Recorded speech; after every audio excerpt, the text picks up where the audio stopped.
তখন শিশুরা নিজেরাও এই অভ্যাসকে ধারণ করবে, কারণ শিশুরা তাদের বাবা মায়ের আচরণকে অনুকরণ করে।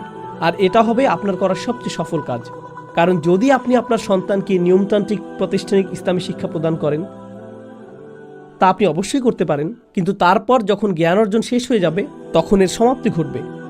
তখন এটা আর তাদের জীবনের অংশ থাকবে না, শুধুমাত্র এটুকু ছাড়া যে তারা মনে করবে যা তাদের জানা উচিত তার সবটুকুই তারা জানে। আর এটাও সত্য নয়।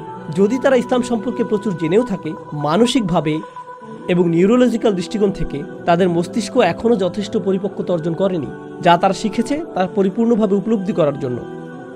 তো বিশেষত তরুণ বাবা মায়েদের জন্য এটাই আমার জীবনধারা সংক্রান্ত পরামর্শ, যাতে আপনারা জ্ঞান অর্জনের অভ্যাস তৈরি করতে পারেন।